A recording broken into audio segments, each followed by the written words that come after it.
I want the police to stop brutalising us. Are you okay? Oh my God, she's screaming! Are you okay? It's alright, I did it. Look at this dragging people, guys. I want them to allow us our right to peaceful protest, and I want them to stop assaulting us, and I want people to know what they're doing. So, if we hadn't some of these people, because I'm not prepared to stand at a gate and be thrown about, if we hadn't some of these people, Quadrilla will just walk straight in, and it'd just go on. The vast majority of protest activity has been highly disruptive, and it tends to involve lock-ons, blocking of the road, blocking of the site, but it is not violent. And I think that is generally very much the intention of the protesters, not to offer violence, not to be threatening, but to cause disruption to Quadrilla's activities. some days you can go down there and it's relatively peaceful.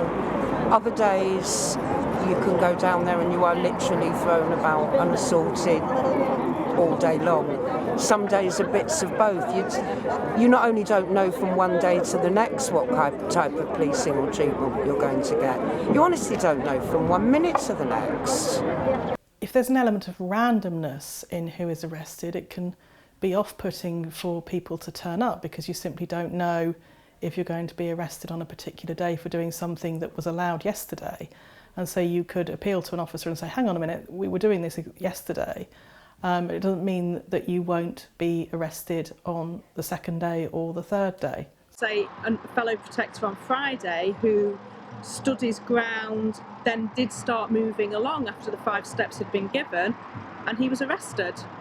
But our approach, right from the word go, has been that we want to have the very low-key policing operation. We want to engage, we want to negotiate, we want to facilitate, and wherever possible, we want to allow people that right to protest.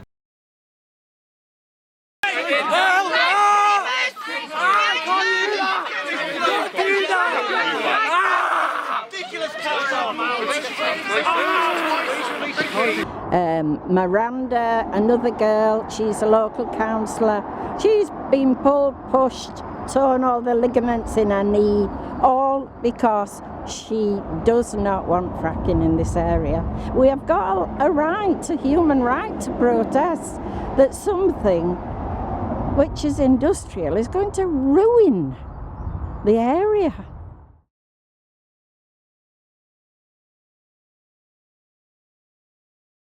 We've come here today to hand in a letter organised by NETPOL that has been signed by a lot of people who have been annoyed and upset about the policing at Preston Road fracking site. We feel that the policing has been excessive, we feel the policing has been aggressive, it has been unnecessarily aggressive towards people who are peacefully protesting. Our rights to protest have been trampled on, basically, taken away. The police are not allowing us our legal right to protest. They will not allow us to slow walk lorries. 3 weeks ago, when we tried to slow walk the lorry, the police threw me off my feet and knocked me unconscious. I feel safer doing this. That sounds really weird, doesn't it? But nobody's going to throw me off my feet and knock me out today. Of this, there have been incidents where we've regrettably had to use more force than simple negotiation. A significant number of people have been arrested since we started the operation in January, and currently that figure's 134 people. Now, I should stress the vast majority of arrests are for very low-level matters around obstruction of the highway, but it has been necessary to make those arrests, which are a source of regret to me.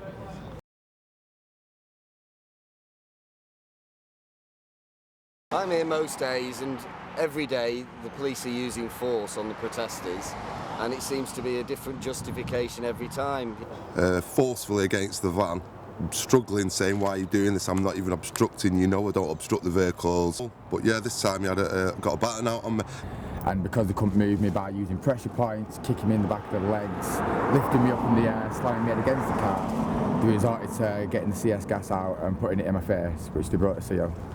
and they said if you don't release in the next after this one, and then we're going to use it, so I did release. The police are responsible as well for putting people off, because it is a frightening situation when you're faced by an aggressive police force, you know what I mean, what's trying to stop peaceful protest.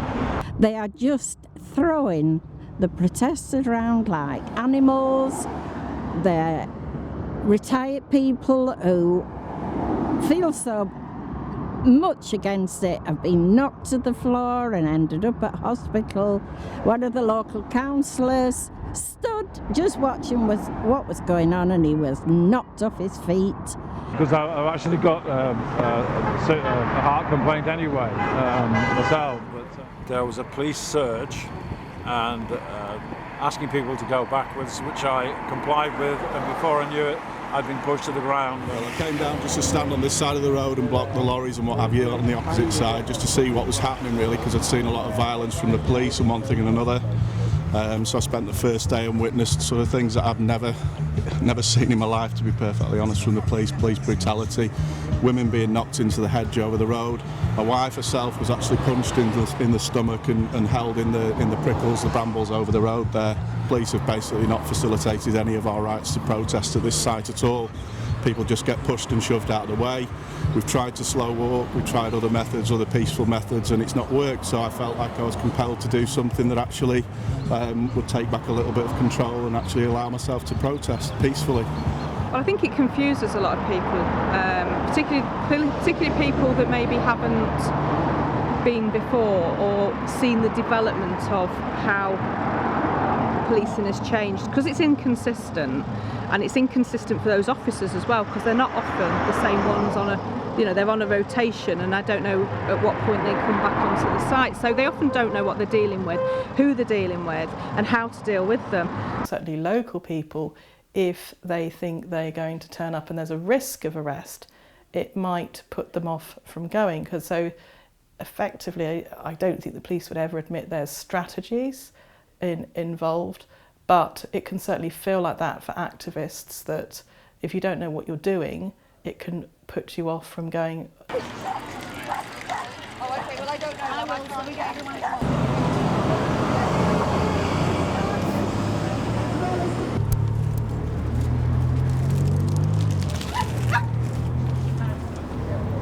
There are things we could be doing better, then I am happy to learn those lessons.